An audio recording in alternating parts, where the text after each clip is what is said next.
گلزار حسین صاحب راولپنڈی سے آپ سوال کرتے ہیں کہ فقہائے کرام نے وضو سے بچے ہوئے پانی کو کھڑے ہو کر پینے کو مستحب لکھا ہے، اس کی دلیل بیان فرما دیجیے۔ صحیح بخاری میں 5616 حدیث نمبر پر حضرت علی رضی اللہ تعالیٰ عنہ کے متعلق منقول ہے،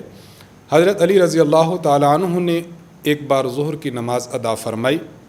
نماز کے بعد پھر مسجد کوفہ ہی میں تشریف فرما ہوئے اور لوگوں کے معاملات اور حالات اور ان کے فیصلہ جات میں آپ منہمک اور مشغول رہے تا وقت کہ عصر کی نماز کا وقت ہو گیا۔ آپ نے عصر کی نماز کے وضو کے لیے پانی منگوایا، اس سے تھوڑا سا پانی پیا، اپنا چہرہ دھویا، ہاتھوں کو دھویا، آپ نے مسح فرمایا اور اپنے پاؤں کو دھویا۔ پھر آپ کھڑے ہو کر آپ نے جو باقی ماندہ پانی تھا وہ آپ نے نوش فرمایا اور ارشاد فرمایا کہ لوگ یہ کہتے ہیں کہ کھڑے ہو کر پانی پینا مکروہ ہے، جبکہ میں نے جو پانی پیا ہے اس لیے کہ اسی طرح میں نے جناب رسول اللہ صلی اللہ علیہ وسلم کو پانی پیتے دیکھا ہے۔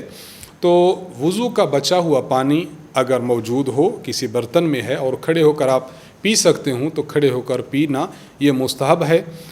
حضرت علی رضی اللہ تعالی عنہ کی اس حدیث کی روح سے، اور حضرت علی رضی اللہ عنہ نے اس میں یہ عمل جناب رسول اللہ صلی اللہ علیہ وسلم کا بیان فرمایا ہے۔ علماء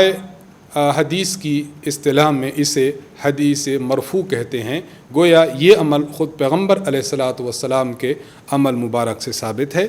اور فقہائے کرام لکھتے ہیں کہ اگر کوئی شخص وضو کا بچا ہوا پانی کھڑے ہو کر پیے گا تو وہ کئی بیماریوں سے محفوظ رہے گا، اور اس کا کئی فقہاء نے خود تجربہ بھی کیا ہے، اس لیے اس کا اہتمام ہو سکے تو کرنا چاہیے۔